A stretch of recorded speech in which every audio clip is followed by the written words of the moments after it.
तो गाइस इस वीडियो में हम लोग देखेंगे नेस्टेड फंक्शंस के बारे में। ठीक है, तो सबसे पहले यार मैं एक फंक्शन बना लेता हूँ, ठीक है, ए नाम से। अब ये तो नॉर्मल सा फंक्शन मैंने बना दिया है, बट देखो इसके अंदर भी हम लोग एक फंक्शन डिक्लेयर कर सकते हैं। एक फंक्शन बना लेता हूँ मैं, उसका नाम मैं देता हूँ बी। और मान लो कि ये फंक्शन जो है रिटर्न कर रहा है एक स्ट्रिंग जो कि कह रही है आई एम बी। ठीक है, पर देखो जैसे ही मैं देखो ए को कॉल करूंगा ना, तो देखना क्या हुआ, कुछ नहीं हुआ। क्यों? क्योंकि देखो इस वाले बी को केवल और केवल ए ही एग्जीक्यूट कर सकता है। तो ठीक है भाई, अगर मैं बी को बाहर कॉल कर दूंगा ना तो भी कुछ नहीं होगा। क्यों? क्योंकि ए को केवल और केवल क्योंकि बी को केवल और केवल ए ही एग्जीक्यूट कर सकता है और ए ही उसके साथ जो है खिलवाड़ कर सकता है। तो ये बी अगर मैं बाहर लिखूंगा तो उसका कोई मतलब नहीं है। तो मैं क्या कर सकता हूँ यार, मैं बी को जो है यहाँ पे कॉल कर सकता हूँ।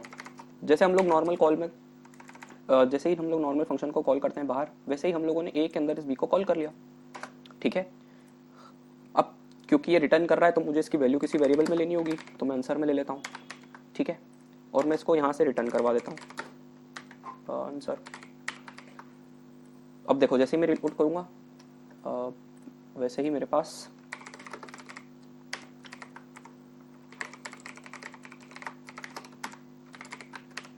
देखो वैसे ही मेरे पास आ जाएगा आई एम बी।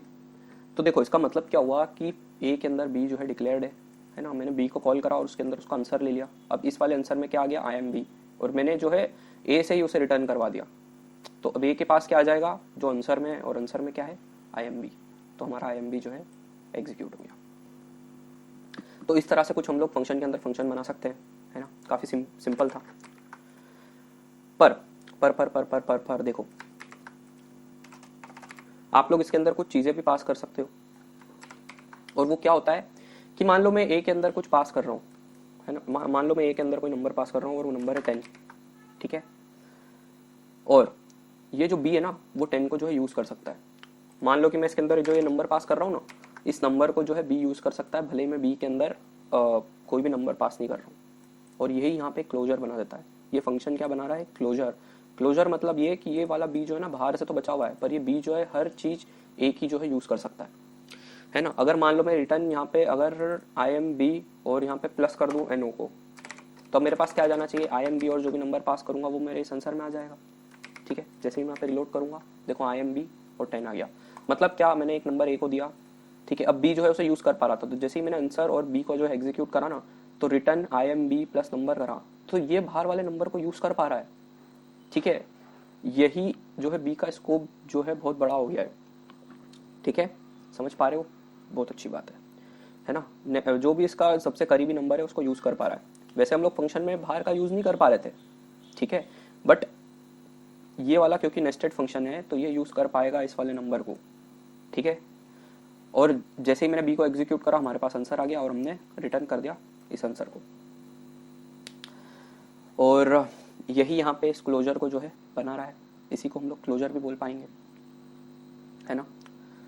इसके अलावा यार एक और चीज़ बताना चाहता हूँ मैं, और वो ये है कि ज़रूरी नहीं है देखो हम लोग आंसर में लेके और इसको यूं करें, है ना। हम लोग डायरेक्ट जो है इसको ऐसा भी कुछ कर सकते हैं, बी स्टेटमेंट को ऐसा भी कुछ कर सकते हैं। ठीक है, तो अब देखना क्या होगा। तो अब भी आई एम बी जो है 10 चल गया, कोई दिक्कत नहीं आई। पर इसके अलावा मैं एक और चीज़ कर सकता हूँ, और वो ये है कि मैं केवल और केवल जो है बी को ही दे सकता हूँ। ठीक है, मैं अब देखो मैं बी को एग्जीक्यूट नहीं कर रहा हूँ, मैं बी फंक्शन को दे रहा हूँ। हम लोगों ने देखा था कि एक वेरिएबल के अंदर हम दूसरा वेरिएबल डालते हैं तो उसकी कॉपी बन जाती है, तो ये बी की कॉपी करके इसे दे रहा है। ठीक है, और इस आंसर के अंदर जो है बी आ चुका है ना। अब देखो जैसे मैं करूंगा रिलोड, देखो ये फंक्शन बन के आ चुका है। अब इस आंसर के अंदर फंक्शन है बी, तो मुझे आंसर को भी एज ए फंक्शन एग्जीक्यूट करना होगा। और देखो रिलोड करा तो आई एम बी 10 आ गया। पर अब देखो एक एक चीज देखना इसमें, अगर ये चीज समझ पड़ी हो आपको तो मैं फिर से बताना चाहूंगा कि मैंने ए को एक नंबर दिया जो कि है 10।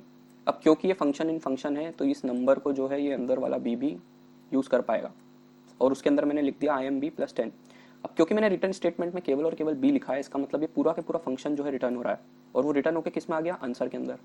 ठीक है, अब मैंने आंसर को जो है एग्जीक्यूट कर दिया। पर अब यहीं पे बात समझना क्लोजर की, मैं यहाँ से सिर्फ बी को भेज रहा हूँ और बी के पास ये नंबर नहीं है। ठीक है, पर तो भी आंसर जब मैं कॉल कर रहा हूँ और आंसर फंक्शन को मैं चला रहा हूँ ना, तो भी मेरे पास 10 आ रहा है। ठीक है, यही ताकत होती है क्लोजर की, कि भले ही आप फंक्शन तो ये वाला रिटर्न करवा रहे हो, पर तो भी वो जो बाहर वाला जो भी वैल्यूज ये यूज कर रहा है ना, वो इसके साथ बनी हुई रहेगी। ठीक है, this is the power of closure, है ना। इसके अलावा हम लोग नेमिंग कॉन्फ्लिक्ट के ऊपर भी थोड़ी सी बात कर लेते हैं। कैसे कि यार मान लो मैं एक और फंक्शन बनाता हूँ यहाँ पे,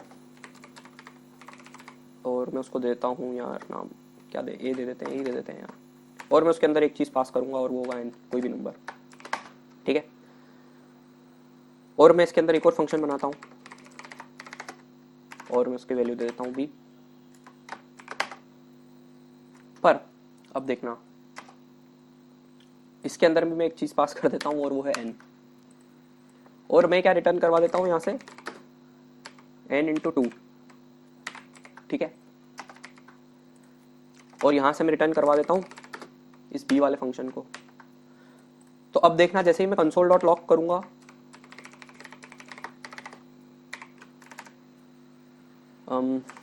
यहाँ पे मैं एक वेरिएबल ले लेता हूँ आंसर, और जो भी a मुझे देगा मैं उसको उसके अंदर स्टोर कर लूँगा, है ना। और उसके अंदर मान लो मैं नंबर देता हूँ 5, और आंसर के अंदर मैं 5 डाल चुका हूँ। पर देखो जैसे ही अब मैं जैसे ही रिलोड करूँगा ना मैं, तो कुछ नहीं आया मेरे पास। अब अगर मैं आंसर को जो है रिलोड करूँगा, और देखो आंसर वाले फंक्शन को चलाऊंगा, रिलोड करूँगा, तो एन आ गया। एन क्यों आ गया? भले ही देखो मैं यहाँ पे 5 तो पास कर रहा हूँ, पर इस फंक्शन को भी एक n नाम का वेरिएबल चाहिए। अब ये वाला जो n है ना, कौन सा वाला यूज होगा? नियरेस्ट वाला। अब नियरेस्ट वाला n क्या है? ये वाला। और क्योंकि अब मैं b वाला जो फंक्शन मेरे पास इस आंसर में आ चुका है और आंसर में मैं कुछ भी पास नहीं कर रहा हूँ, इसलिए मेरे पास n आ गया है। मान लो कि मैं यहाँ पे 2 पास कर देता हूँ, है ना, और रिलोड करता हूँ, तो देखो 4 आ गया। क्यों? क्योंकि भले ही मैं यहाँ पे 5 पास कर रहा हूँ, पर क्योंकि अंदर वाले वेरिएबल में भी एक n डिक्लेयर है, तो ये जो नियरेस्ट n है ना इसका, इस नेस्टेड फंक्शन में जो नियरेस्ट नेस्टेड फंक्शन है, नियरेस्ट फंक्शन है, उसका n यूज करेगा। और उसका n क्या है? उसके n की वैल्यू क्या है? 2। तो हमारा 2 चल गया। ठीक है, अब मैं यहाँ पे 5 ना भी दूं ना, तो भी कोई फर्क नहीं पड़ता, देखो तो भी 4 आएगा हमारे पास। तो यार यही कुछ स्कोप की बात भी हो गई। ठीक है, इसके बाद में यार देखो एक और चीज़ जो मैं आपको बताना चाह रहा था, वो ये है कि हम लोग देखो डायरेक्ट इसको ऐसे भी यूज़ कर सकते हैं। और वो ये है कि मैं डायरेक्ट जो है ए को कॉल करता हूँ। अब बिकॉज ए जो है रिटर्न कर रहा है बी को ना, तो मैं इसके आगे भी एक और ब्रैकेट वाला फंक्शन लगा सकता हूँ, और अगर मैं इसके अंदर 2 पास कर देता हूँ, तो देखना क्या होगा। देखो रिलोड करके भी 4 ही आया। ठीक है, तो कुछ यही होते हैं यार नेस्टेड फंक्शंस और क्लोजर्स। ठीक है, इसी के साथ मैं इस वीडियो को यहीं पे ख़त्म करता हूँ, और अगले वीडियो में मिलते हैं यार। ठीक है, अगर कुछ समझ नहीं पड़ी हो तो कमेंट कर देना यार। ठीक है, बाय।